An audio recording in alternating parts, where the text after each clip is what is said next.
Okay, students, what we're going to do today is we're going to talk about section 12.4, which is the integrated rate law. And this is from your Zumdahl textbook. All right, so let's talk about where we have started and where we're going. So I'm going to wait for this to load. Let's review what we did, which was initially I told you that the most simple reactions that we can study are decomposition reactions. So where one species falls apart, okay, decomposes into something else. And so initially we define the rate, and I'm going to use my highlighter here. Initially we defined rate as change in concentration over change in time. And if you recall, the negative was there because A is decomposing and our rates always have to be positive, right? So that's where we began our discussion. Then we asked the question, how is the rate affected by changes in concentration? And for that, we came up with the idea of a reaction order, right? So in other words, if it's first order, if we double the concentration of A, the rate doubles. If we increase the concentration of A 10 times, the rate goes up 10 times if it's first order. So that was then the part that we talked about in the last video lecture was how do we find reaction orders? And we looked at methods of initial rate. So the next piece is going to be, can we describe changes in concentration over changes in time? Can we somehow determine how the concentration is going to change over time? And to do that part, we would set these two equal to each other.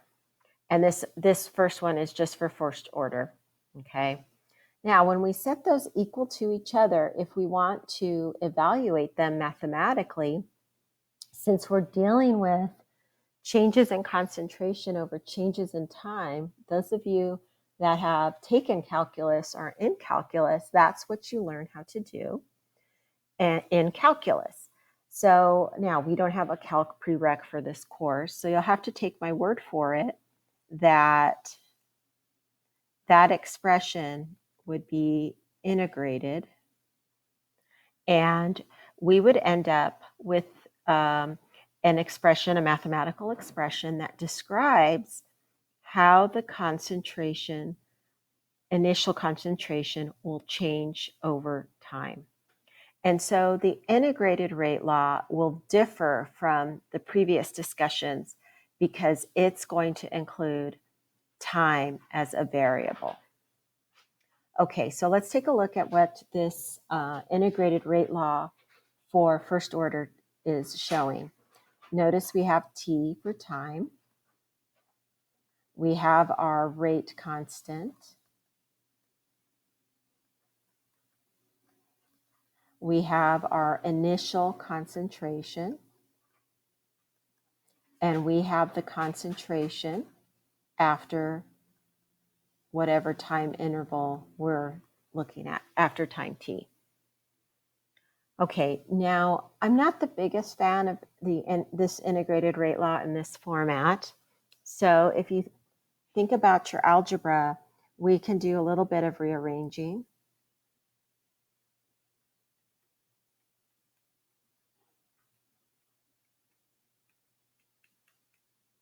So we can pull that out to ln a of t minus ln a naught. And then I'm going to bring this to ln a of t equals negative kt plus ln a naught. And so this is also a way of writing the first order integrated rate law. And I kind of like it a little bit better because what it's really showing us is here's the initial concentration. If we know the rate constant and the time, then we can figure out how much is there, how much is left after a certain time interval has passed. Okay, So that is the concentration after that time t interval has passed. Okay, so if a reaction is first order, then that's the integrated rate law for a first order reaction. Now, a second order rate equation goes through the same type of idea, except that it's second order. See that exponent 2. And then after the calculus, we end up with a different expression because it's, second order, it's different when through the mathematical operation. So I'm going to rearrange this one as well. I'm going to put 1 over AT equals KT plus 1 over initial. Okay, so this integrated rate law would then tell us again, if I start off, let's say, with 1 molar of A, after 100 minutes, how much is left? Okay, we're going to practice those kinds of problems here in a second. The zero order rate equation, again, set up similarly, run the calculus, come out with this expression that's shown here, and I'm going to rewrite it.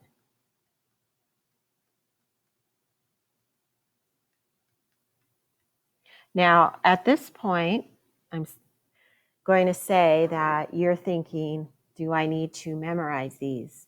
And the answer is no. These are things that you'd have on your quizzes and tests. And I'm highlighting in yellow the version that you would get on there. So this is a given, so you don't have to memorize these.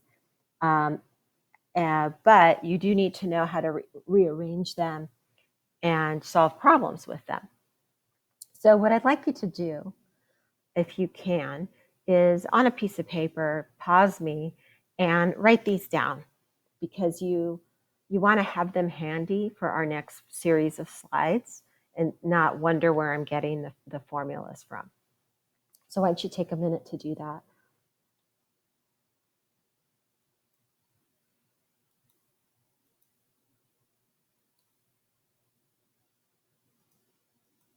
Oops, I kicked us out.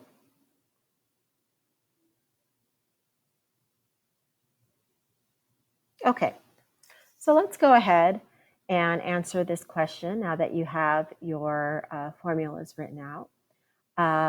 So here's your problem. At 1,000 degrees Celsius, cyclobutane, C4H8, decomposes in a first order reaction with a very high rate constant of 87 seconds to the -1 to 2 molecules of ethylene. If the initial concentration is 2 molar, what is the concentration after 0.010 seconds?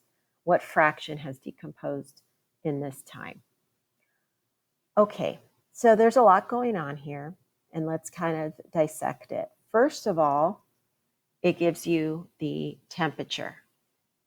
We don't need this for the actual math part of it. The reason why it's going to give you the temp is that K is temp dependent. And so all of the numbers, the K that's given, the 87, that is based upon this temperature. So it's just being thorough. Okay, the next thing we should note is that this is a first order reaction. And so right away, you're looking at your paper and you know the equation that we're going to need. Since it's first order, then it's the ln A of t equals negative KT plus ln initial. Okay, now how do I know that I need integrated rate law? Is because we're talking about time. How does the concentration change over time? And when you're including that time factor, then that's when you say integrated rate law.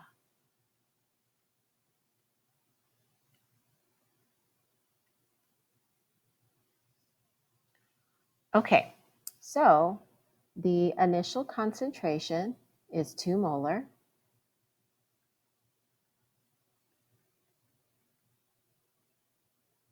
The time interval is 0.010 seconds, and K is 87 seconds to the minus 1. Now, the other thing I want you to recall from our previous PowerPoint discussion or lecture is notice the unit for K. Do you remember that the units match? So this is seconds to the minus 1, which makes sense because it's first order. Okay, so what is the concentration after 0.010 seconds? That means that we are trying to solve for A of t. Now, you can plug in the numbers, which we will, but what I want you to realize is that ultimately we will have to pull A of t out of this expression. And to do that, we will have to take the anti-ln. What do I mean by that? Is if I have ln of y equals x, then e to the x equals y. So why don't we just do that right off the bat, that if I'm solving for A of t, that means that I'm going to have to take e to this whole mess here. And now I'm going to plug in my numbers.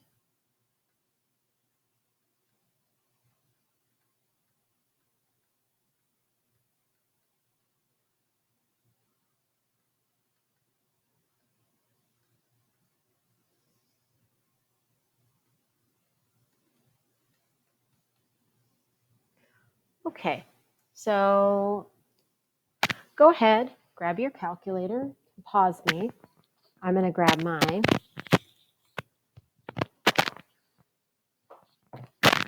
Plugging into your calculator on this, it depends what kind you have.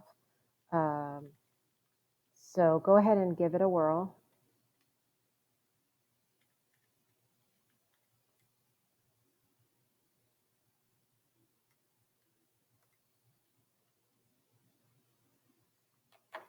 I got 0.84.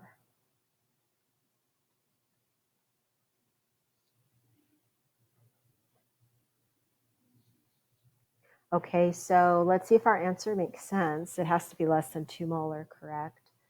And so we'll plug in those values. Take a second to double check me. I miss that about being in the class, is that normally we have discussions over numbers and stuff, so it feels a little funny just to be here talking to myself in a way. Yeah, so we're good there. Okay, yes, 0.84 molar. Okay, so be able to understand, first of all, recognize when we need an integrated rate law, which is asking the question, how much is left over a certain time frame? And then knowing we were given its first order, so knowing which equation goes with that, and then being able to solve this. Okay. All right. The next part is what fraction has decomposed in this time. So what fraction of it has decomposed?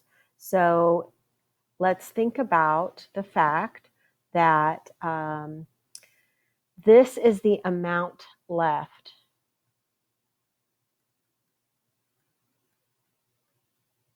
Okay, not what's decomposed. So if you think about it, we started off with 2 molar. And so we can see through that subtraction, we have 1.16 molar that has decomposed. And then if we look at what fraction that is over the initial amount, it's 0.58 is the fraction that has decomposed. So if we were thinking of it as a percentage, 58% of it has decomposed. That means 42% is left.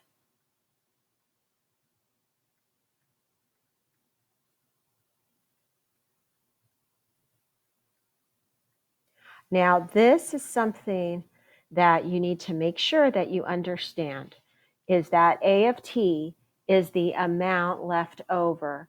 And for sure in your homework, they're going to ask you questions like this, like how much is left, what percentage is left, how much is decomposed. So you have to read it really carefully. Okay.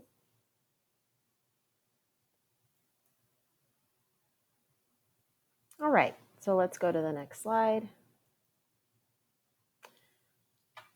Okay, so let me just say one thing is that if you have questions on these, then that's when we meet in the Zoom, and then you can ask me questions regarding the examples here, the homework, and I do have Zoom questions that we can do as well to have more practice. So feel free, though, if you have questions, to email me or ask during our Zoom time together. Okay, so this particular graphic is showing for a first order process what is going on with the decomposition over time. So let's take a look at something. In this case, the initial concentration was 0.0600, and over time, the amount is decreasing. And since it's first order, then for sure it's obeying the equation that we just practiced.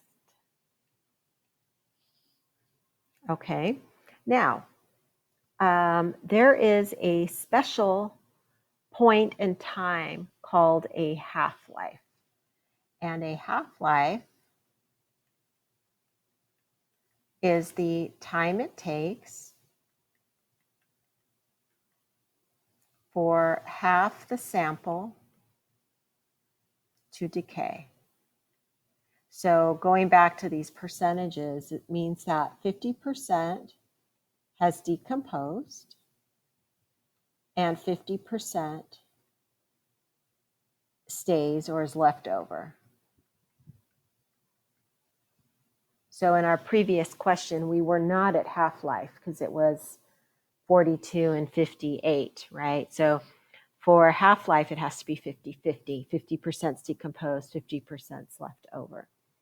So in this particular graph, if we start off with 0.060, we know the half-life would be the time it takes to get to half of that, which is 0.0300 molar, which would be here. And if we read that off the graph, it would be, in this case, 24 minutes, right? That's the half-life. Okay, after another 24 minutes, at time 48, another half has decomposed. So going back over here, this is 50% is left. But now another half-life goes past, and another half of that has decomposed. So really you're looking at here, the 25% is left over. Half of a half. Okay. After another 24 minutes, so another half-life at time 72, we have another half, right, gone. So that would be 12.5% is left. Okay, so it's very important to understand what half-life means.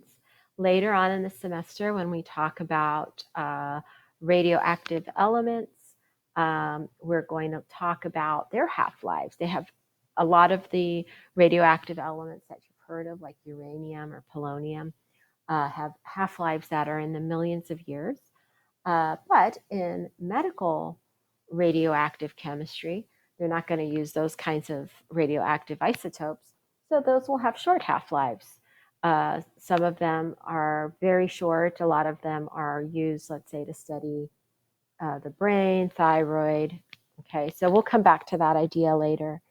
But this is a very famous and important part of chemistry, the idea of a half-life. So make sure you understand that our half-life in this example was 24 minutes. So every 24 minutes, the sample is going to go down by half. Okay, now we have an equation here that would be given for a first order process. If you're wondering where that equation came from, I can go ahead and I'll derive this one. I won't derive the ones for second and zero order, but for this one I can. So let's say that initially we start off with 100% of the sample. Okay, by definition, half-life would be 50%, right? That's the definition. Okay, now I'm going to go back to the other version of this. I'm going to bring and subtract off ln A naught. So remember our original viewpoint or equation was this guy. Okay, now notice what happens if I plug it in. So 50 over 100. And now I'm going to call this T1 half because that's half-life. Okay, ln of 50 over 100. Go ahead and do that in your calculator. And what you should end up getting is negative 0.693.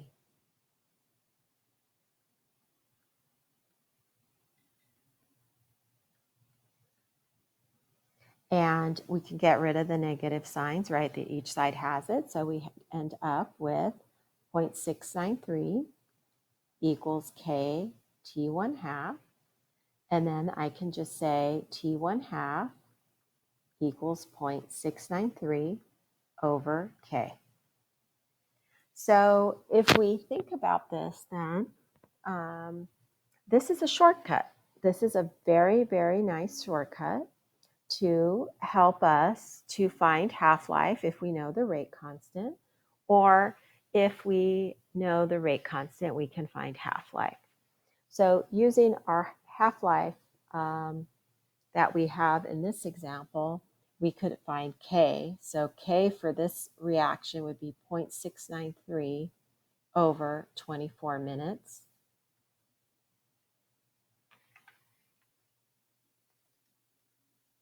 I'm using my calculator, and I got 0.029. And then the unit is minutes to the -1.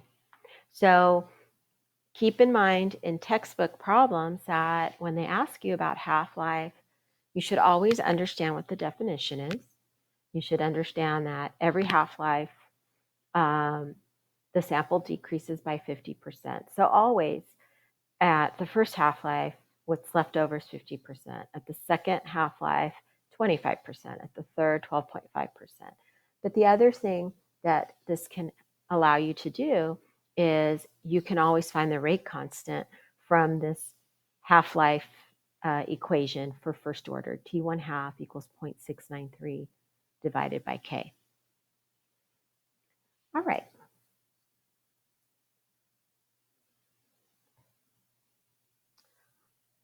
Okay, so I already said everything in this particular slide, that radioactive decay follows first order kinetics, and that T1 half is the time it takes for the concentration to drop by 50%.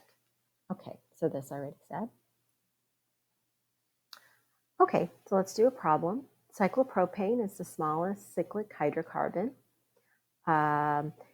Okay, this part, because of 60-degree angles, it's poor orbital overlap. Okay, so that's a lot of background. At 1,000 degrees Celsius, via the following first order reaction, the rate constant is 9.2 seconds to the minus 1. What is the half-life of the reaction?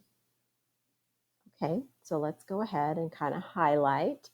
The rate constant is 9.2, and then this guy is first order. And then recall that the units is seconds to the minus 1 for a first order. Okay, the temperature doesn't matter because it's just there to be thorough and say that that's the rate constant. And so for a first order reaction, we know that this is the integrated rate law. And we know T1 half equals 0.693 over K. All right, so T1 half is 0.693 over K.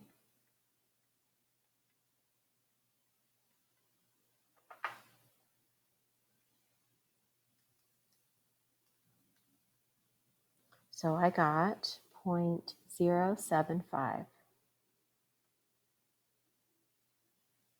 And that seconds gets flipped up. Okay, I'm double checking myself. Okay, all right, so pretty easy, right?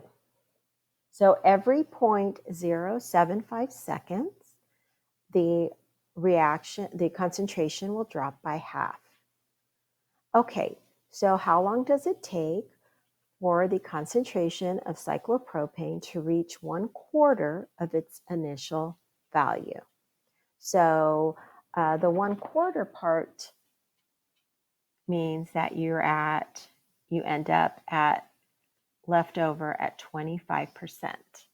So let's think about that. We have 100% initially. First half-life, it goes to 50%. So that's after 0.075 seconds. And then if you end up at 25%, that's another half-life. So since this was really nice and ended up at 1/4, then we know that that was 2 half-lives.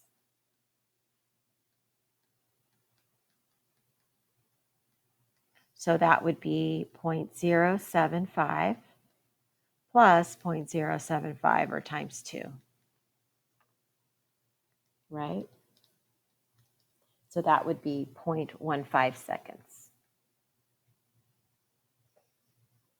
Okay, now let's say it didn't fall exactly on 50% or 25% or 12.5%.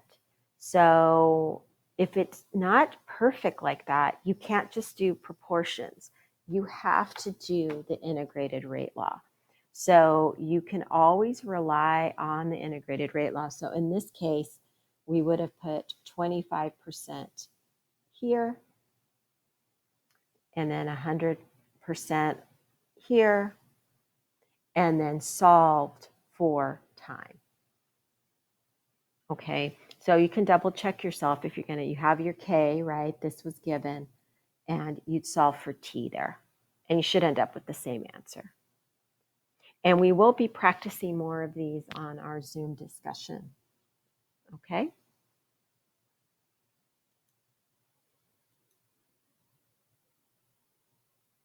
So this has it written out a little prettier. Okay?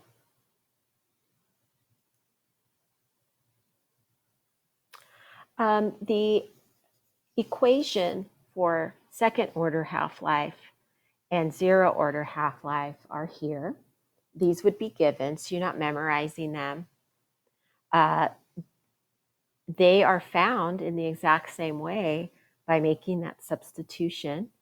So for example, I won't do all the math on it, but just to show you where this would come from. So for second order, the integrated rate law looked like this, right? Hopefully you have it in front of you. So to find the T1 half, you could plug in 100 there and 50 there, and then start rearranging this. And ultimately, when you do the algebra for that, you would end up with this equation. And then for 0 order,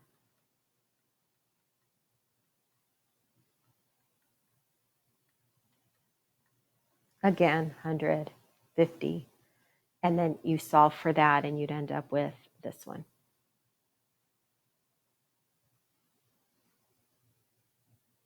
Okay. All right, so that is one important piece to the integrated rate law, is answering those questions. How much is left after a certain time interval passes? The other great part about integrated rate law is the following. So recall that we looked at the calculus. I want to show you something. This might be a little bit confusing. There's different ways of writing these mathematically. So the way that I started us off, which most textbooks do, is this way that I'm circling. ln of a naught of t over a naught equals negative kt. Now, if you flip what's in the ln, then you can get rid of that negative. So they're both valid. To keep things simple, how about I cross this guy out and we're just going to work with that one that I have highlighted in the little cloud. Okay.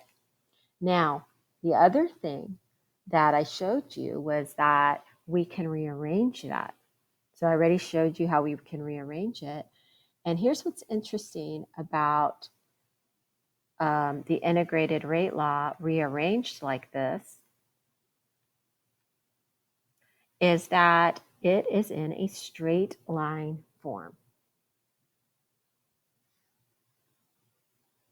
Okay, so in a straight line form, that means that it obeys, right, y equals negative mx plus b. Now, why is this important? Is if we plot ln concentration versus time, a first order reaction will give a straight line. And the slope of that line allows us to find the rate constant. So this will be super important. And it's going to be something you're going to practice in the lab. So we're going to be practicing this a lot. But it's the idea that for first order reactions, the graph of ln concentration versus time is always linear. Okay, now let's follow that reasoning. For second order, here was the equation. This one I did give you in this format. I gave this one here. And if you look, y equals mx plus b. And so if we plot 1 over concentration versus time, we end up with a straight line. Now this time the slope is positive, so it goes up. And the slope equals our rate constant k. So if you have data and it's second order in kinetics data, then 1 over concentration versus time gives us a linear relationship, and we can find the rate constant from the slope of the graph. Okay, next one.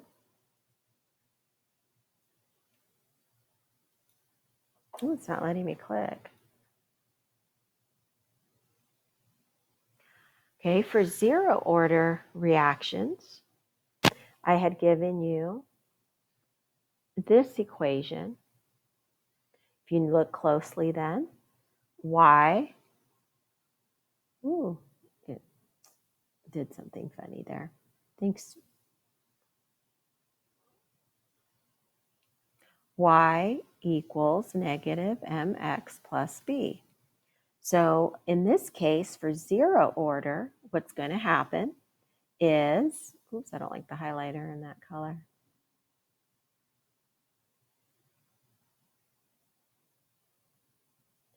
Concentration versus time is linear. The slope is negative, right? So it's going down. And so anytime you have kinetics data that's zero order, concentration versus time is the linear relationship. Okay, now how is this going to help us? Okay, how does this help us is the following.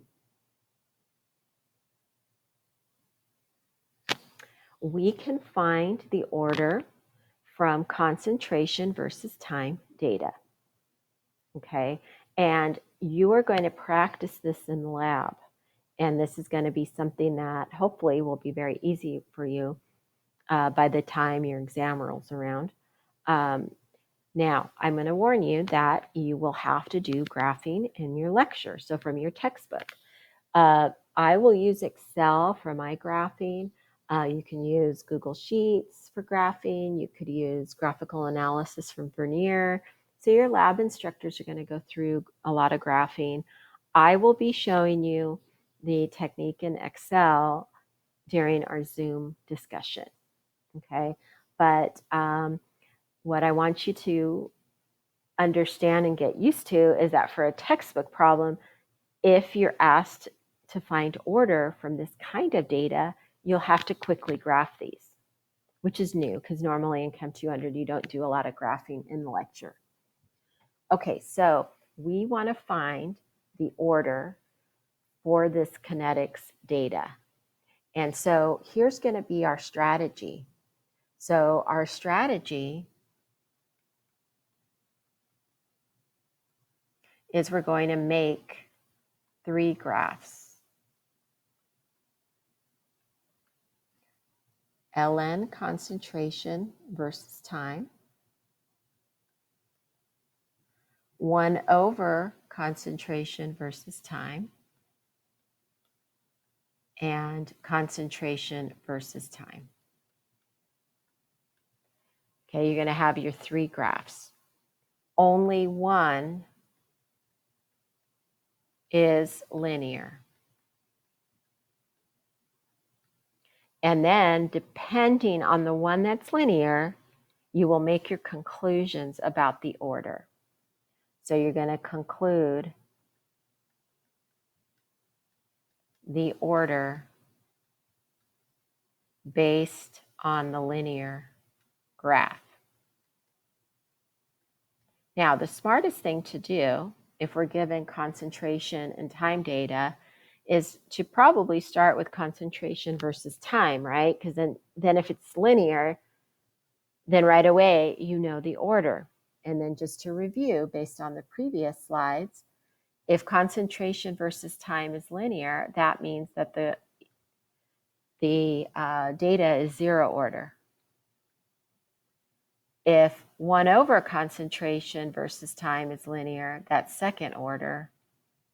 And if ln concentration versus time is linear, it's first order. So this is our strategy always with this kind of data is you're going to make the 3 graphs. You're going to need to feel comfortable with graphing software. I mean, you can do it on paper, but that's pretty slow compared to Excel or Google Sheets or other software that's available.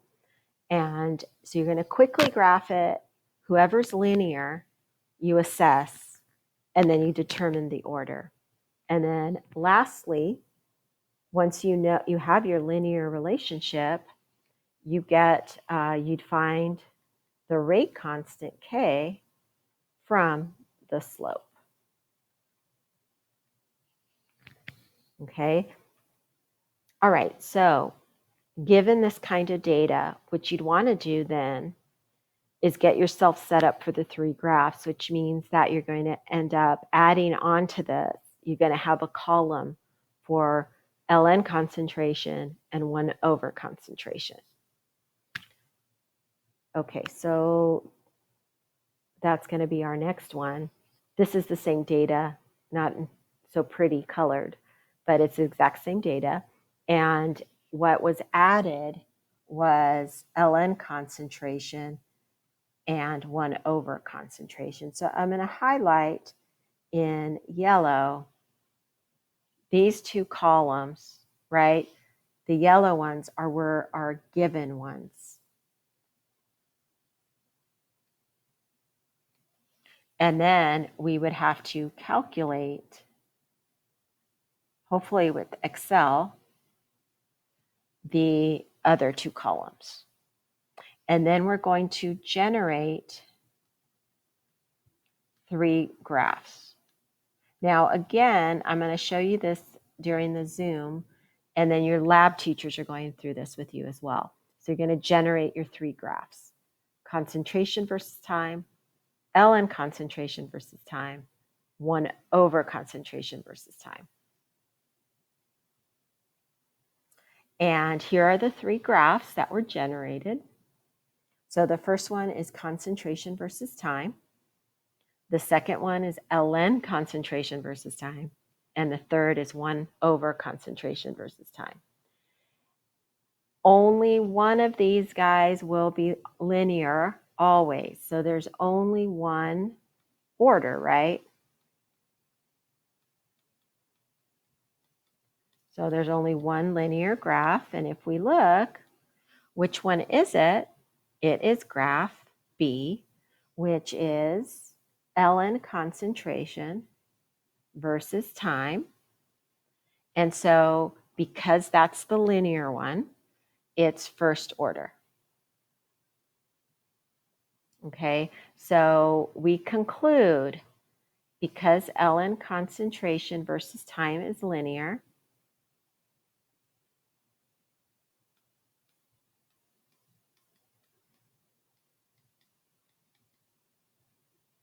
we conclude that it's first order. Now this one, we don't see it here, but the slope is negative k. And so k is negative of that slope. Now this doesn't give us the slope, but if we were doing this in Excel, we could see that. And why is it negative k? Well, first of all, the rate constant's always positive. The graph is showing a downward slope. But from the integrated rate law, recall, here's the equation, linear form of it. Do you see how the slope is negative k? Okay, so this is a really, really important discussion, and it's something we're going to practice.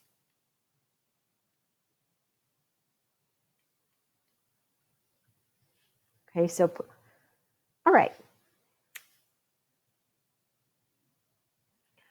I really love this chart. This PowerPoint is from a different textbook, so I just like this PowerPoint a lot. So what I want you to realize is this is not your book, okay? But your book does have one. In fact, I'm going to grab your textbook, and it also has a really nice summary table. And I'll see if I can find it in your textbook. But I really like this because it summarizes everything we've talked about for 0, first and second order. It shows the half-life equation, the integrated rate law in straight line form, the graphs. And so this is a really handy slide to have available when you're doing your homework. In your text, I am positive that there is a summary chart, and this was 12.4. I thought there was. Sorry. there wasn't in the actual. Okay, actually, it kind of has a summary at the end. So actually, this is a very good slide then for you guys. I would kind of recommend taking a picture or printing and just having it handy as you do your homework, because it can really help you, to have it when you're working these problems and they're all kind of mixed together. Okay.